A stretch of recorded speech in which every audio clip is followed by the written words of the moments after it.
understand it, branded since the first kick flip he landed.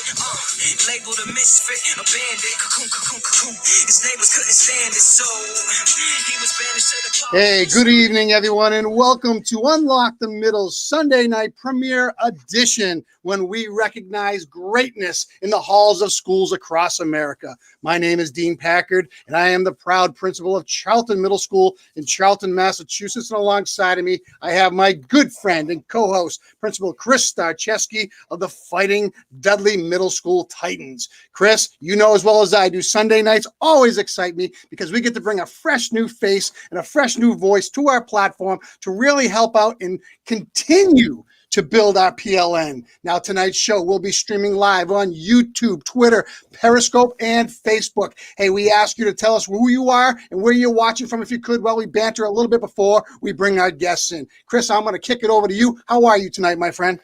Doing really well, Dean. It's been a good weekend, some family time, got some work out of the way this weekend, getting ready for a short but important week to round out the calendar year of 2020. I think everybody can agree that it's time to put this calendar year in the rear view mirror. It's time, man. It's time. And I'll tell you, we're going to have a short week, but a busy week. You know, when we start looking at what we have coming up with our Middle Marvels Tuesday night, we're going to give a nice address and recognition of all the work we've done on Unlock the Middle on Tuesday before we leave for our break, Chris, and then we'll be ready to rock and roll. So, again, it was a great weekend for me. Spent it in Boston with my wife for her birthday, and back in action now, ready to go. And I know you have you had a busy weekend as well. Yeah, it was really nice. Started the morning today with baseball practice at 8 a.m. with a whole bunch of 9 and 10-year-olds, and they followed instructions. They participated in the drills. It was phenomenal. And then we came home, of course, and got some family time and, watched the Patriots. Don't even go there. Let's move right to our guests, man, because I'll tell you what, that's going to be that's discouraging to talk about right now. I want to keep a high energy and I want to keep a nice momentum going here. So I'm going to bring our guest in, and why don't you do the honors of reading his bio? How's that sound? Hey, that sounds wonderful. Hey, everybody out there. Matthew Woods is joining us tonight. He's currently the Director of Student Support Services for Henry County Public Schools in Virginia. He has received a Bachelor of Science from Ferrum College in Social Studies and History, a Master of Ed from Virginia Tech in Ed Leadership and Admin, and an educational certificate in middle grades education. Is that right? Specialist, but yeah. Oh, Ed Specialist. All right. Thank you. And a grad certificate in education law and policy from the University of Georgia. His professional experience includes being a high school teacher, middle and high school assistant principal, middle school principal, adjunct professor, and field instructor at the collegiate level for student teachers. Additionally, Matthew hosts a K-12 podcast, Leading Out the Woods. He is the author of the children's book series, I Want to Be, starring his son, imagining different occupations he would like to grow up to be, and is currently working on his first leadership book, The Sandbox Mentality, Empowering Leadership. Matthew, how are you tonight? Thanks for joining us. I'm good, fellas. Thank y'all so much for having me. Matthew, I'm pretty excited. After hearing that intro, I'm thinking the best baseball analogy I can say is that's an inside the park home run. All that pedigree that you have, you've touched all the bases, man.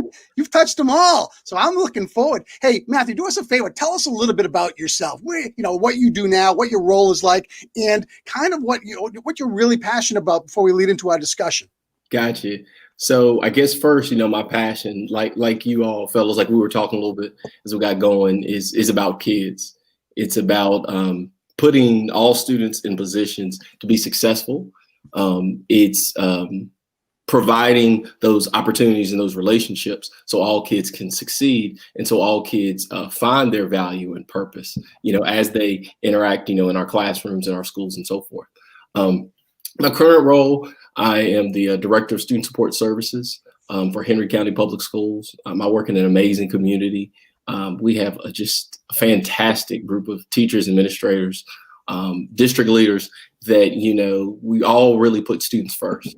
And I think, I've been fortunate to be in different areas and work in different roles where I've had that, experience, but I can say that it's really full circle for me now because I started my career in the district that I'm in as a teacher. They gave me my first shot, and then it's really come full circle. So I'm just so appreciative to be there and just so blessed to work with great folks every day. That's awesome, Matthew. You know, tonight's topic is really special, and it's very much focused on meeting the needs of our students and really meeting the needs of faculty and staff. You know, on Friday, Dean and I talked in navigating leadership with a couple of colleagues from out in the Midwest and central part of the country about taking care of ourselves as leaders, and then that transferred into talking about taking care of kids, taking care of families, taking care of teachers. Tonight, we're talking about needs-based supports. You know, right up your alley. You know, Director of Student Support Services, where you are taking care of the whole package. When we talk about needs-based supports, what is it that we're talking about? What are some real key big picture items that you feel are really powerful to pay attention to? Yeah, great question. I think the first thing is when we say needs-based supports, it's basing the supports off the needs of our kids, right? And off of our communities. And I think all of us know that, you know, different districts have different needs. Different schools within a district have different needs. Different classrooms within a school have different needs. So it's really tailoring the supports and interventions that you give to students, but then also, like you said, to the teachers, to the building administrators, to the counselors, custodians, so forth, so that everybody can work at their optimal level to make students successful. So, you know, that's the big why. And I think a lot of times in education, we get caught on the latest like fad, the latest thing, and we're like, hey, you know, it worked at Dean's school, so we got to do it at Chris's, and then we got to bring it over here to Matt, and you know, it worked in this district, so y'all need to, you know, copycat it and put it over here. And I think it's very important that we all network and expand our horizons and connect with other educators, you know, different districts, different schools all across the country. But it's listening to like what Dean is doing really good and then taking it back where I'm at and saying, okay, based on the needs of our kids, even if we have the same need, how can I tailor it to then generate that buy-in, right? You know, because I think a lot of times we forget that needed piece, even when we talk about supports. Even when we know that need is there, you've got to have the buy-in. And for some folks, depending on different roles or depending on where you're at in a certain school system or what interactions you have with different kids, you might not necessarily see that immediate need. Like you might know that's something that needs to happen, but on your spectrum, it doesn't raise to, you know, like your top two, top three. So then tailoring that message in a way where you generate that buy-in so, you know, it can manifest and take place.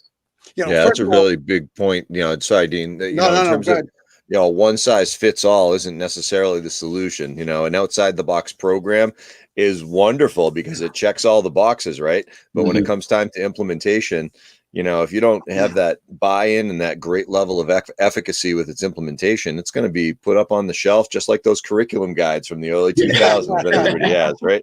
Spoken like a leader, Chris. Hey, I want to pivot back for a second and just say homegrown boy making a difference. So think about it. So you're back to the place where your roots are, correct? Am I correct in my understanding? And now you're servicing the district, which is probably encompasses a lot of different schools, and you are the person identifying the needs and putting the programs in place.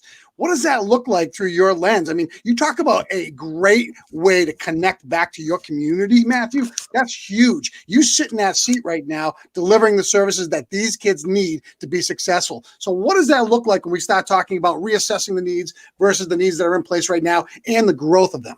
Gotcha. Well, like my role is really unique. And I tell people all the time that like, I love my job. Like, you know, I think sometimes folks say that, but then they look at me when I say, I'm like, I love my role because I really feel like I'm in a position that I can be kind of like a jack of all trades. So I can bleed into different, you know, realms without saying I'm really there. Like I can take a little piece here, take a little piece there.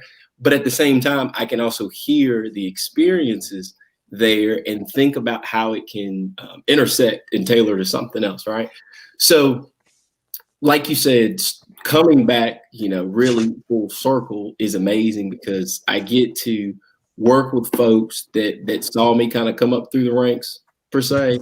But then I think, and I think it doesn't matter just when we talk about education, any type of role that you're in, when you have certain relationships and folks know the value. And like, I think about the people that I'm very fortunate and blessed to work with every day. Like, I know their value and I know their worth because we've had those relationships already.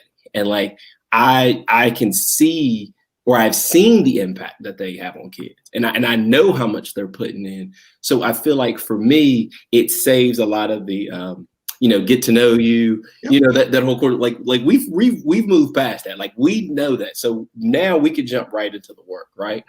But for me, the biggest thing is really being an active listener. I tell people all the time, a lot of folks that really know me know that I'm a data nerd. Now, I usually don't throw numbers out at people, but if anyone ever put me on the spot, I know data. But I think a lot of us know, especially in education, data is really kind of taboo, especially when you talk with teachers, administrators. Like, so you have to really tailor the conversation where it comes off a whole lot more qualitative, I would say, than just quantitative, right? So I'm a big nerd about like looking at the data, getting my research together, but then talking to people and really listening to their perception of what's going on. Because one thing I tell folks a lot of times, 9 out of 10 times, people will tell you, or they can identify what the problem is. Where the issues start to occur is that Dean thinks we should go left and Chris thinks we should go right. And I think we all know, especially as administrators, sometimes we might be sitting back and we have more pieces to the puzzle. So we're like, if we just go just a little bit left, but kind of going straight, we can get where we need to go. So then it's like talking about how do you bring all those people into the fold. And I think the biggest thing is being an active listener and letting folks kind of walk into the problem sometimes, and then listening to them because, it ceases to amaze me sometimes. Someone will come up to me with a better idea than what I was thinking. I was like, I wasn't thinking that, but it doesn't matter. Like, if it gets the job done, let's run with it. Matthew, one of the things that really goes right to my mind is, you said it earlier, relationships drive everything that we do. From the role that you're in, you can get a child to do almost anything you want them to do if they know they believe in you. So that is the key core from what we're doing. Can we just dig a little deeper on maybe some of the initiatives that you're doing in your school right now to support kids? Because I really want to know, because I'd like to see how it stacks up with what we have. We have our own initial supports in place where we're checking in on kids all the time. We're making sure that we have platforms available for them if they need assistance. But in your school, what's it like? Well, I can kind of piggyback off both, because last year I was actually a middle school principal before I transitioned into my role now. So one of the biggest things that we did that I was really excited about, obviously pre-COVID, I want to throw that disclaimer out there, was we did what we call an exhibition night. And the idea was just to kind of showcase the great things that we were already doing.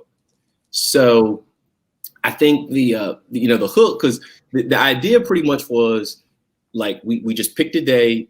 I think it was maybe like 2 or 3 hours after school. And we just wanted to open the school up to parents, community members, and just say, hey, look, we just want to showcase the great stuff that we're doing over here. And the idea really kind of came because I just felt that we needed that push, that vibe, that everybody could see the great things we were doing. Because, I'd walk the hallways and I was very fortunate. I mean, we had amazing teachers, the school I was at. And I was just like, hey, we're doing all this great stuff, but I don't hear people talking about it. Yeah. And, and I hope that doesn't come off the wrong way to anybody listening, not like bragging or anything, but I think we all know a lot of times in education, we always hear the negative stuff, right? Teachers aren't doing enough. Administrators don't care. Counselors could be doing, so I was like, why doesn't people see all this great stuff? Because I'm walking out in the community, I'm telling people, hey, we're doing all this great stuff. I just need y'all to come in. So we came up with the idea, we're going to just open the school up and let people come in, right? So then the next part was, okay, so what are we showcasing, right? And I was like, just showcase stuff you're doing. Like, whatever you're doing in your classroom, just model it, and work with your colleague down the hallway. You could kind of cross curricular, merge something. I don't really care. Just have to be hands on. Okay, and I don't really care. Just show the great stuff you're doing. So then the extra buy-in piece for the teachers out there, especially for teachers listening, is and I hope I don't get in trouble saying this out there because I didn't ask initially, but I said, look, I'm going to give you this pass, and if you participate, we're going to buy you dinner, and I'm going to let you wear jeans all month. You just got to wear this sticker that or I think it was like a card that one of my administrative assistants made, like in your badge, saying, I participated in exhibition night. And for teachers out there and educators, people love jeans. Like, now, me personally, I'm more of a khakis suit kind of guy. I'm not big on jeans, but I think we all know 99% of people love jeans. And it was crazy. We had a spreadsheet, and I never forget. I refreshed it maybe the day after the faculty and I talked about it. And it was like half my staff was up there, like automatically. And then before I knew it, I think we had like 85% of staff were all awesome. on. And then the biggest part for me though was hearing the kids how excited they were. Yep. And I'll never forget the night of the exhibition night. I think I looked out my office window and there was no cars out there. It's a true story. There were no cars. So I'm sitting there and I'm like, man, no. And now I want to mind folks, the weather was bad. God, it was like raining real bad. I mean, it's just cold, nasty. So I was like, man, nobody's gonna show up, and I could tell you, and I think we all been in that situation, especially my administrators. Teachers are looking at you and they're like, it sounded good, but it's not looking good. And then I could hear some chatter, and you can kind of hear people kind of walking. Huh? So then I looked outside, and all the parking lot, to the left of my window was all covered, right? And then I was like, okay. And then I could hear some more chatter, and then we had all the parking lot up here. And then before I knew it, I mean, it was just packed. It was packed. It was a beautiful thing. I mean, kids were excited, parents were excited. But the other piece that I should have said in the beginning piece too was the community members were amazing. And all I did was just say, hey, we're trying to put this idea together. I really don't have it in my head. Can you help me? So we have an amazing community organization called MHC After 3, which is essentially called the Martinsville Henry County After 3 program. And they do a lot of great stuff with the different schools. And they helped buy pizza for anybody who showed up. So then we were just giving out slices of pizza and water. Folks will show up for food, So, I mean, and then we had a lot of the different community members coming in, setting up tables in the gym. Our amazing band, they played a little performance as people were coming in. Our choir was out in the hallway singing, and folks were just kind of walking through with the little map. And it, like I said, like an exhibition, it had in this classroom, kids are doing this classroom doing, and it was just a beautiful, it was an amazing thing. So you sold your swag, man. You sold your story, and that's what we all have to do as administrators. That's fantastic. Yeah, but I mean, but it wasn't me, Well, you planted the seeds. You planted the seeds, and it cost you some dinner money. But at the end of the day, you created buy-in to sell what you do, man. That's powerful. Yeah, and I mean, from there, I'm gonna tell you, man, things picked up, and I can say, and I think as administrators, we all know, I think that was the catalyst for a lot of other things to start getting done. At the school, I was already getting things done, but I felt like it was easier to kind of sell people on things because I kind of had something. And I think we all know, when you can, especially even the folks who say they're not a visual person or people, excuse me, when you can point to something and say, hey, look at this, look what we did with a small idea. So if we do this, man, just think about how we can take it to the next level. And I mean, things were just rocking and rolling. So now in my current role, it's funny. And I tell folks, going from teacher to assistant principal, I started understanding the why behind more things. Then going from AP to principal, I started understanding some more things. Then going from principal to district, now it's aha, now I see that. So I see my mind changing on some things, but in a way where I'm really trying to be more strategic in different initiatives and so forth. So one of the big things that we're working on right now is and collaborate. Like I said, I'm fortunate again. I have amazing mentors that I work with, district leaders. We're all collaborating on a social emotional learning screener. I think everybody knows right now our young people are dealing with a lot of different things right now. And in the community that I work in, we have, I would say, some accelerated concerns, because to give people an idea where I'm at, and like I said, it goes to knowing those relationships and being from your area.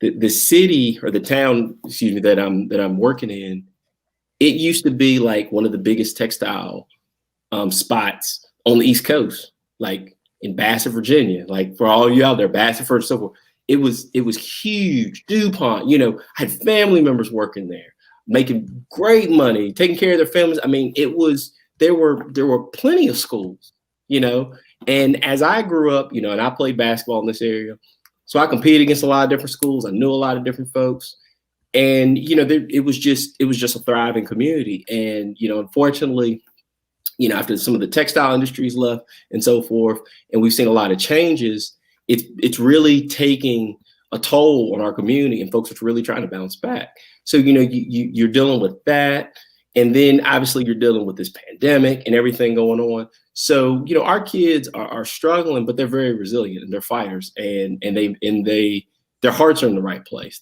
Our community is in the right place. They all just need that extra support. And I think that we all do sometimes to get us over the hump. And, with some of these resources that we're trying to provide, we're going to get them there. I'm listening to you as you transitioned really nicely for me, because I'm really focused on the student support services side of your role, Matthew. And, one of the things I was talking with my student support team about on Friday was, and I announced at the faculty meeting earlier in the week, last week, was our prepare for the return to normalcy. As we sit down in this pandemic environment and the hybrid remote instructional model, the lack of connectivity with kids or limited connectivity with kids, what are we going to need to prepare for related to social emotional learning and the mental health crises that we're under? We're going to be taking in, once the kids come back full time in the building. So, we started talking about, as a student support team, the idea of our supplemental versus supplanted supports. What is it that we need to provide as an SST for our most at risk or our most vulnerable kids? And what is it that our entire school needs to provide for the entire population, students, parents, colleagues, everyone? How do we make the tough decisions to identify those systemic wide supports and resources and balance them with supplemental services? And how do we go about, we only have a few minutes. This is probably a 7-day conversation, but in your mind, what are some of the key areas to really focus on systemic wide and then, individualized? Definitely. Great question. I think the first piece is you got to have data, right? You have to have something very tangible, something that people can see, that you can dissect. And because I think, especially with what's going on, with COVID and so forth, I think we can all see things going on, but you have to be careful not to make some big judgments, right? Like, for example, one that I know a lot of folks, and like this, especially for folks who haven't paid attention to data and look at some of the trends. For all the kids who are struggling with online learning, there are a lot of kids who aren't struggling with it. Yeah. There are a lot of kids that are like, hey, I'd rather do online learning because I don't have to worry about bumping into that bully at school. And, I've reported the bully, and, teachers looking into it, principals looking into it, but that bully's kind of slick, and they can never catch them. But look, I can learn online and I don't have to deal with that stress anymore. You've got some kids who are just like, hey, I thought the whole purpose for me going to school was I needed to be a good student. So you send me my work, I'm doing it, I'm passing it. I don't see why you keep calling and emailing me to log on. And those are just two examples, right? But those kids are out there. And I don't think folks are paying attention to that percentage of kids is actually larger than what than what you would assume if you're not paying attention to trends and seeing what's going on, right? Mm-hmm. So just using that for an example, right? So now let's fast forward into 2021. They're talking about the vaccine and all this stuff. So, let's say things start getting back to that quote unquote norm, which is a term I see myself really kind of pushing, out of my spectrum. But if we get back to that norm, what do we say to those kids who performed in this virtual learning? Do we force them to come back in a traditional setting that we all went to school with? Or do we offer that olive branch, that flexibility where they can continue to do it? Now, I think we all know that attendance isn't what it should be right now. No one has attendance really kind of figured out. I put myself on the spot because one of my many roles is I'm kind of the truancy officer. So attendance flows through me. So I see it all. But at the same time, that SEL piece, I'm seeing the need for all of us to really kind of expand our horizons about what is the purpose? I found myself really reflecting on that. Like what is the purpose of this kid learning, or is the purpose of me holding them accountable that they're at school every day? Because you can go to school every day and still fail. Mm-hmm. I pride myself. I had amazing relationships with kids, especially when I was a teacher. And I can think of, and hopefully these kids are watching, they remember who they are. There's maybe 3 or 4 kids in my time in the classroom where I was just like, we just not vibing. You don't like me. I'm trying to like you, but for whatever reason, you're just not connected with me. Bygones be bygones. We're going to try. But there was an example where there was this one kid, it was like pulling teeth. I tried everything. So come on. You got to do some work. You got to show me something. She was just like, Mr. Woods, I have no problem with you. I just really don't want to do it. And I mean, when I tell y'all, when you talk about differentiating, I was trying everything under the known sun. Couldn't get any type of response, but the young lady was very respectful. It wasn't like she was coming into my class cussing me out. It wasn't like she was causing a disturbance. She was just sitting in the back and like, I'm not doing anything, and I might help you pass out papers, but that's pretty much it. So, I mean, I say that to say we've had those kids in school. I think we've all been in school where we've had there's some kids that we know, like, you're here, but you're not here with us. Now, we have to continue to try to exhaust all resources and all type of strategies to connect with them, but they're still just kind of floating through. But that goes back to the main point is attendance wise, they're here. And then they'll even tell you, yeah, I got to come, or y'all gonna take us to court, And I remember kids saying that to me back when I was a teacher, So the kids know, even way back then. But it's that purpose. Like, is the purpose for me just to make you come to school, or is the purpose I want you to come to school so you can learn? So now with this, once again, this virtual landscape, some of this hybrid, depending on how things are going, I think we're all reassessing that purpose and realizing, there might be avenues where kids can learn and they're just not physically with us. And, if that's the way they learn, that might be okay. Matthew, I'm looking at this saying you referenced the child who's doing well coming to school, whether it be hybrid or not. Let's talk about that child who's really being successful in a full remote setting. When we're talking about reimagining and redefining public schools, what an opportunity lies in front of all of us with the tools that we now have to be able to offer public school in a various different methodologies for kids. Because you want to know something? We look at middle level growth between 10 and 14. Chris and I live it every day. Every child's different. And what their needs are different. You talked about differentiation, but we have a responsibility as a public school entity to look at why kids were successful being fully remote. And how do we add that to a platform that is a new and rebuilt model of public education. That excites me as a leader. That's a visionary statement. Again, we know that kids have needs, but I'm sorry, I'm getting off on a soapbox here, but I think it's important that we all as administrators and leaders in districts look at that right now, because that's going to make for a different platform for learning.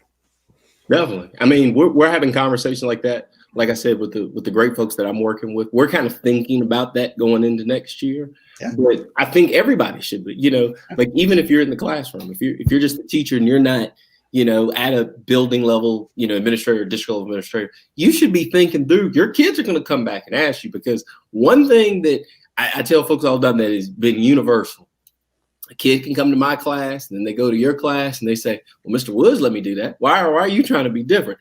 Then they go to Chris's class and they say, well, he let me do it. Why are you, so those kind of conversations, like, kids will do that, So even now in a virtual setting, you've got to think kids are going to be doing that. They're going to say, why are you making me log on to this when the other teacher is making me not do this, right? And I think that goes to that whole idea when we talk about reimagining schools. Yeah.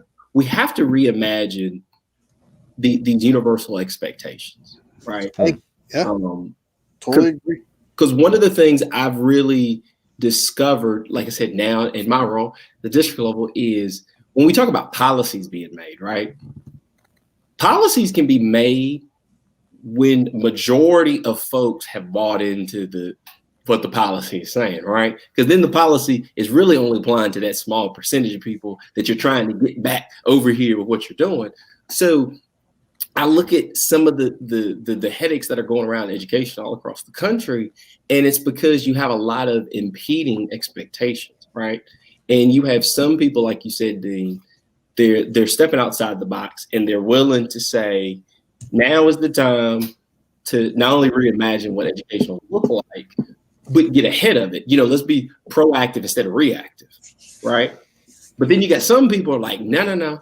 That norm is coming back. That vaccine's coming. We watch the news. The vaccine's coming, so things are gonna, get a little better, and we'll have 25, 30 kids, just in the room like we've always had, and and so you've got both of those competing, and both sides. And I want to say it out there, especially for our listeners out there, regardless how you fall on that spectrum, both sides have valid points, right?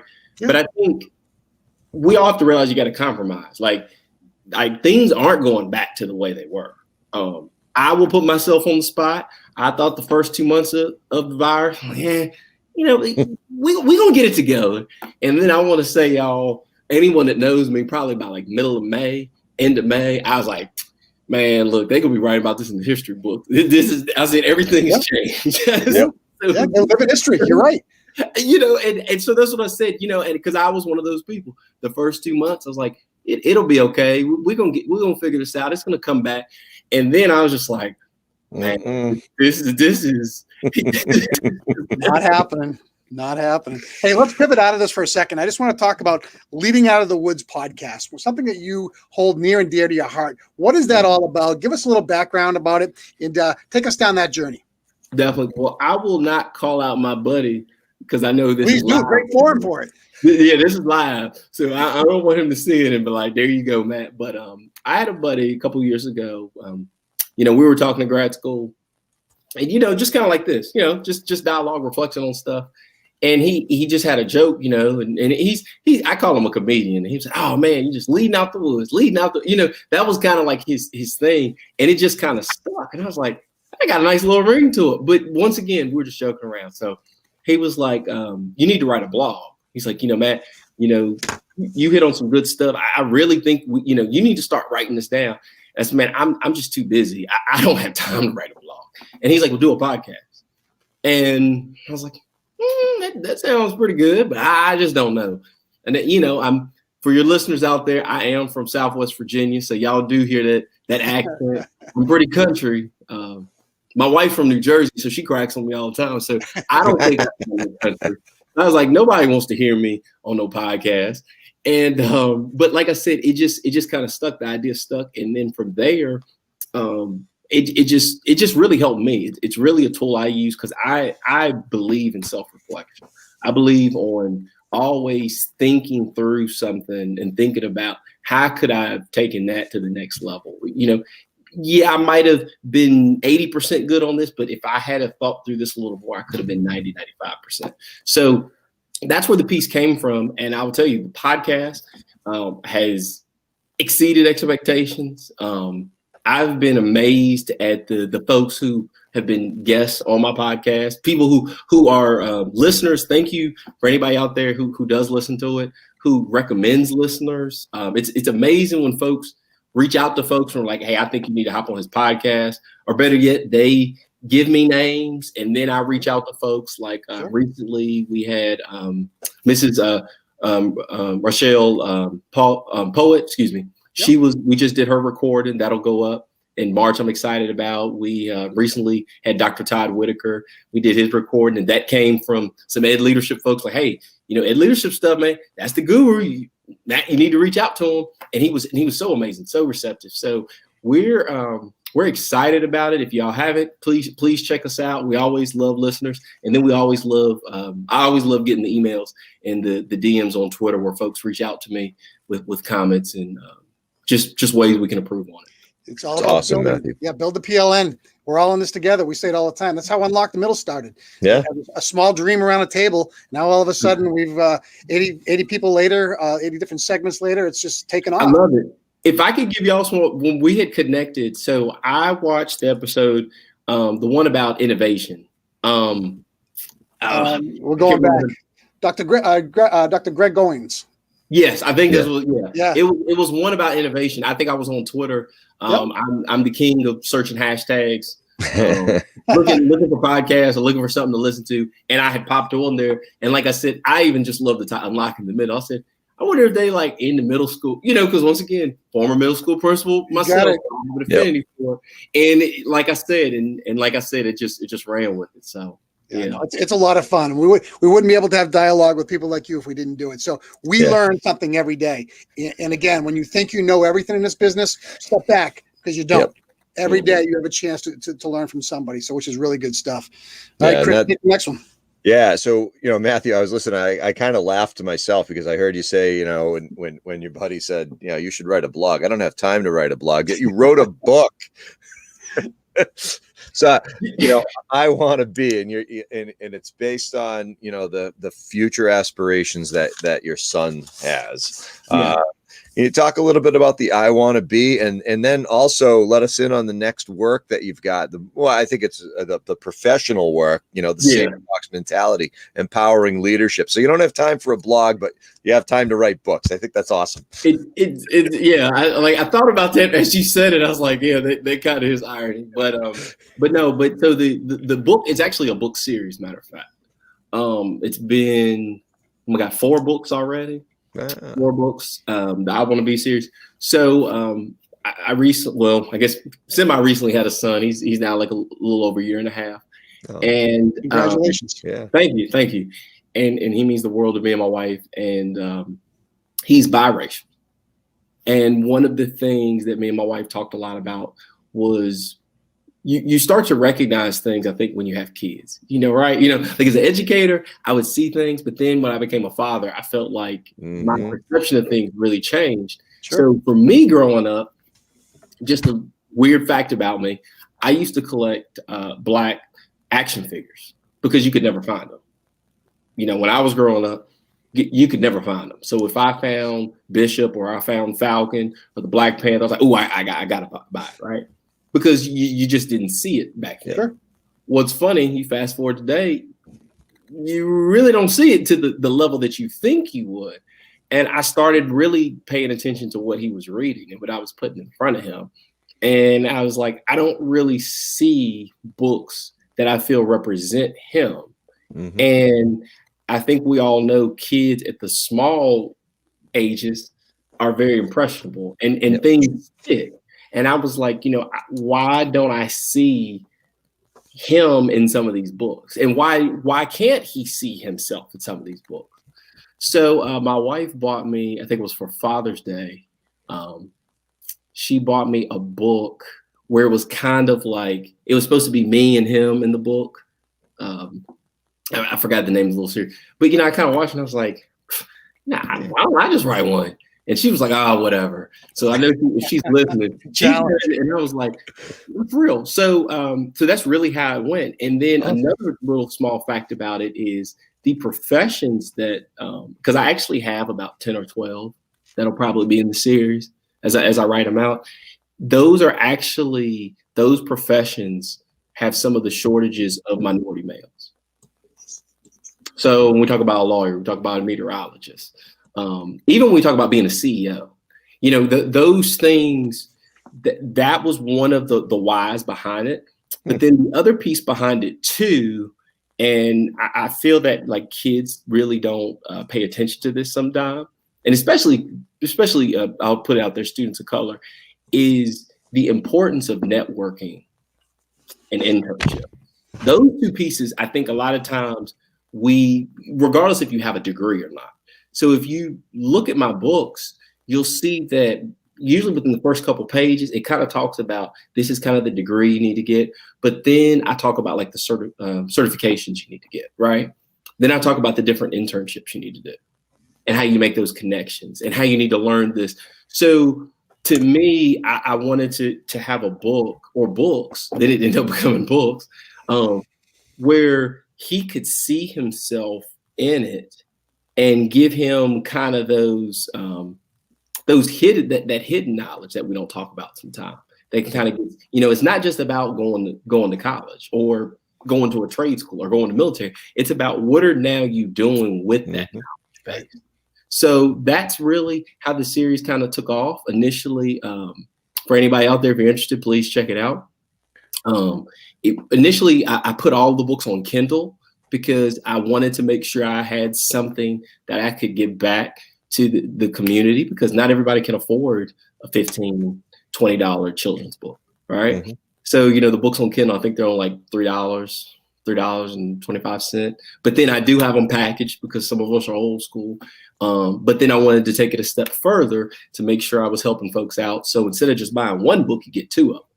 So like I Want to Be Volume 1, it actually has the first two books in the series. And then the most recent one we did, the I Want to Be Volume 2, has the next two books in it. So, you know, I think it's like $17, but you end up getting two books in one. So it's like 40 odd pages, but you know. Where can people find those books now? You said through Kindle, yes, but like do you have a website? Yeah, you can find them on like Amazon. You can look it up on there. Look up me, Matthew Woods, or you can look up I Want to Be, or you can just go to my personal website, leadingouttthewoods.com, and then I have a link on there, and you can go on there and get them. Matthew, awesome. You've been incredible. I mean, I love your energy. I love your vision. I love your passion. And within your books, do you identify also soft skills for the kids as they transition that are essential for them to become the people that they need to become? I mean, that supersedes anything else. It's a skill set, and anybody can acquire a skill set, which I love to hear about. Yeah, it's about those soft skills, like you said. I mean, even down to like my wife gets a kick out of it. You see a picture of my like I said, my little 1-year-old son's head, but then he'll be like dressed like in a polo or a suit. and part of the thing, though, but seriously, part of the thing is in certain professions, you have to put on, I call it that armor, like, because that is expected. That doesn't mean just because you don't have a suit or you don't have that polo khakis on makes you any different. But I think it's like I said, to me, that is a soft skill, right? Like you just got to kind of know, like, here's a way you present yourself, right? Mm-hmm. To be very professional, to have those mannerisms and so forth, and how you interact with people. So I've been amazed at the love and response that we've been getting for the books. It's been great. That's and awesome. Then I wanted to throw it in there because Chris had asked the leadership book I'm working on, The Sandbox Mentality, Empowering Leadership. I've been slow at work on that. I probably should have already had it done for myself on the spot. But it really covers 4 basic principles, that I believe in leadership. The first one is boundaries should be built off the why. The second one is that autonomy must show alignment to a core belief. The third one is reflection must be embodied in your practices. And then the fourth, be proactive before you have to be reactive. Those 4 things have slowly kind of informed my leadership style throughout the years. And it's really kind of governed a lot of the decision making that I make. And it's, like I said, not to give too much away about the book, but it really started from this dirty old sandbox that I have outside my house when we bought this house last year. And I was just fascinated with it. And, you know, the idea, you know, once COVID started was like, how can I put people in a sandbox where they can be creative, right? And you know, think outside the box, do these things, but you put them in a safe space where they're within that boundary. Because I think a lot of times we say, well, folks, you know, we want to give people autonomy, but there are certain restrictions, right? Sure. But if you tell people up front what those boundaries are, you give them something to play in, you know, they're going to make magic. And like I said, I'm really excited about the book. I'm excited. I've, you know, done different conversations about it. A lot of folks are really, it's generating a lot of responses for it. So hopefully in between my busy schedule, I'll knock that out sometime next year. And I think the future's pretty bright for Matthew Woods. There's no doubt about it. I mean, I think you're driven. I think you're passionate. And I think you really have that self-motivating skill set to be able to get there. And good for you, man. Ride that wave. Because I'll tell you what, if you want to be a game changer and a difference maker, keep leading by example. Good things happen. Appreciate it, man. Appreciate it. Yeah, you're rocking it, Matthew. I was fired up to hear about the sandbox mentality. I was intrigued by the title, and now I even understand it more. I love it. That idea of a safe place. It's what we as leaders really want to establish for our faculty, staffs, and communities, so that way folks can feel safe to take risk and move forward, experiment, extend, expand, and really be game changers themselves. So, hey, I'm conscious of the time. You've blasted us with some tremendous information tonight, Matthew. Thank you so very much for joining us tonight. I look forward to tuning into your podcast. Me too. I'm looking to get one of those signed copy of a book. I'm gonna send off my address. I'll send you what you need. I want one for my shelf. Gotcha. Sounds good, man. Yeah, but you know, everybody out there in Unlock the Middle Land, be sure to check Matthew out on Leading Out the Woods podcast. Check out his website, leadingoutthewoods.com. If you're looking for a great child book series on what the future could be for your children, check out the I Want to Be book series, and keep an eye out for the Sandbox Mentality, Empowering Leadership. Matthew is a mover and shaker, and we were honored to have him on Unlock the Middle tonight. Well, hey, Tuesday night, Dean and I are going to be having a Middle Marvel segment where we're looking back across this past calendar year that we started back in July, and just taking a look at things before we shut it down for a little while for 2020. Please feel free to join us. Remember, all these are recorded and up on our website, unlockingthemiddle.com. Check us out on Twitter, Facebook, YouTube for the archives. We're happy to be there. We're out of time, though. Be well, be better, be safe, and always just keep on chugging, guys. Sounds good. Thanks, fellas.